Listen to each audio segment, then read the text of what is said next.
अस्सलाम वालेकुम my all dear bakers, welcome to my YouTube channel.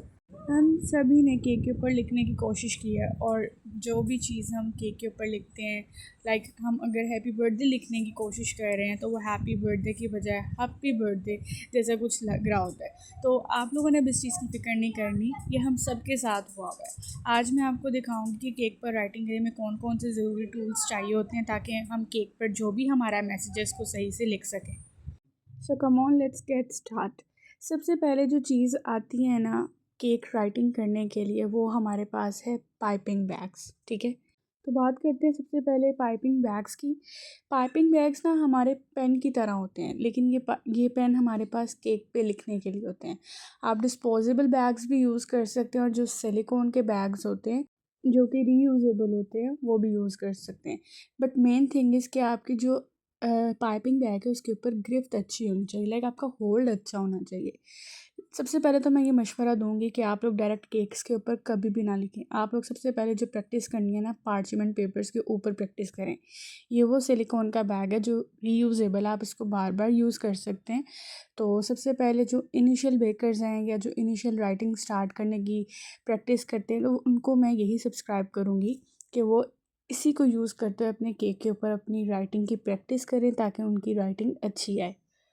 अब हम कुछ पाइपिंग टिप्स की बात कर लेते हैं। मुख्तलिफ़ पाइपिंग टिप्स हैं मेरे पास। यहाँ पे मैं विल्टन 1, 2, 3 और 4 आप लोगों को शो करूँगी। ठीक है, बिकॉज़ ये सब आपस में मिलती जुलती हैं, इसलिए मैं आप लोगों को ये शो कर रही हूँ।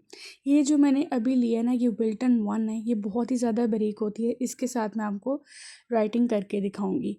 लाइक हमारी नोज़ल जितनी छोटी होगी ना, उतना ज़्यादा हमें होल्ड मिलेगा लिखने के लिए। यहाँ पे हम एक और चीज़ की बात करते हैं जो कि है कंसिस्टेंसी। आपकी फ्रॉस्टिंग की कंसिस्टेंसी किस तरह की होनी चाहिए। लाइक राइटिंग करने के लिए या तो हम रॉयल आइसिंग यूज़ करते हैं या मीडियम कंसिस्टेंसी की बटर क्रीम जो होती है वो बेस्ट रहती है, या ये भी नहीं तो हम व्हिपिंग क्रीम यूज़ करते हैं। लाइक मैं यहाँ पे व्हिपिंग क्रीम यूज़ कर रही हूँ।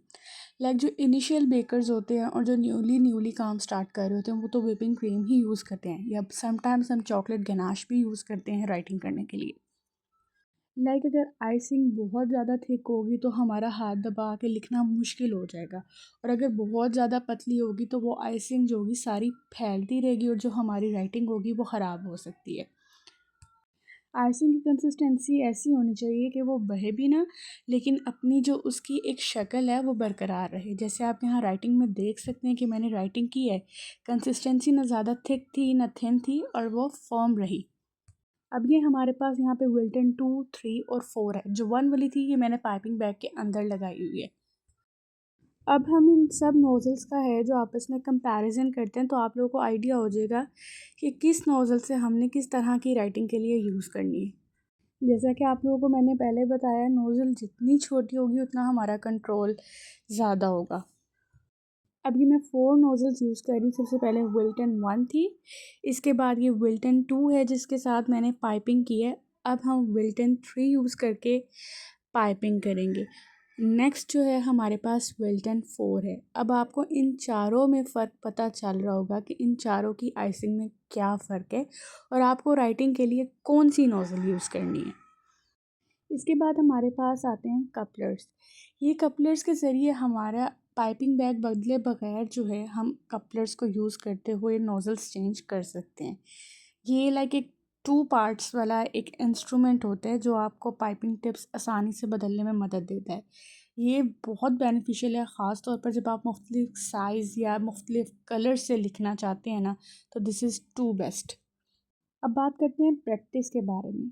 आप लोग पार्चमेंट पेपर या डिफरेंट टेम्पलेट्स, लाइक जिस तरह से मैं आपको टेम्पलेट्स दिखा रही हूँ उनकी प्रिंट आउट्स निकलवा के केक पर लिखने से पहले आप इसके ऊपर प्रैक्टिस लाजमी करें। पार्चमेंट पेपर इस्तेमाल करें या ये इस तरह से जो मैं आपको टेम्पलेट्स दिखा रही हूँ ये आप यूज़ करें। इससे क्या होगा कि आपकी राइटिंग बहुत ज़्यादा नीट होगी। ट्रेसिंग जितनी आप करेंगे उतना आपको ये हेल्प आउट करेंगे केक के ऊपर अच्छे से लिखने में। इसके बाद कुछ एक्स्ट्रा चीज़ें आती हैं लेकिन फिर भी ये बेनिफिशियल बहुत हैं। लाइक टूथपिक और जो पीछे पर आप देख रहे हैं फूड सेफ मार्कर्स। टूथपिक किस तरह से राइटिंग में बेनिफिशियल है, लाइक आप टूथपिक को यूज़ करते हुए बिफोर राइटिंग ट्रेसिंग कर सकते हैं केक्स के ऊपर। देन ट्रेसिंग करने के बाद आप उसके ऊपर लिखें तो भी आप लोगों की राइटिंग बहुत अच्छी आएगी। और ये फूड सेफ मार्कर्स जो होते हैं ये फॉन्डेंट के ऊपर राइटिंग के लिए बेस्ट होते हैं। लाइक अभी मैं आपको छोटा सा एक डेमो देती हूँ, नॉट नीट, बट ये डेमो आप लोगों को देने के लिए मैंने फॉन्डेंट का छोटा सा पार्ट लिया और इसके ऊपर हम मार्कर के साथ लिखेंगे। फॉन्डेंट पे लिखने के लिए फूड सेफ मार्कर्स जो हैं वो बेस्ट रहते हैं, तो फॉन्डेंट के ऊपर तो आप यही यूज़ करें। बाकी लाइंस वगैरह लगाने के लिए टर्न टेबल का इस्तेमाल करें, ताकि जो आपके केक के ऊपर लाइंस हैं वो स्मूथ बने। ये थी कुछ ऐसी टिप्स जिनको यूज़ करते हुए आप केक के ऊपर जो अपनी राइटिंग है बहुत ही ज़्यादा खूबसूरत बना सकते हैं। तो आज मैंने आपको उन टूल्स के बारे में गाइडेंस दिया जो हमारी हेल्प आउट करते हैं केक के ऊपर ब्यूटीफुली लिखने में। और बस थोड़ा सा आप लोग को पेशेंस चाहिए और प्रैक्टिस चाहिए और आप भी प्रोफेशनल राइटिंग कर सकते हैं केक के ऊपर। कमेंट्स में आप लोगों ने मुझे ज़रूर बताना है कि आप लोग इनमें से कौन सा टूल यूज़ करके केक के ऊपर राइटिंग करना चाहेंगे। और वीडियो पसंद आई हो तो लाइक और सब्सक्राइब करना मत भूलिएगा। नेक्स्ट वीडियो में मिलते हैं और तब तक के लिए टेक केयर एंड अल्लाह हाफ़िज़।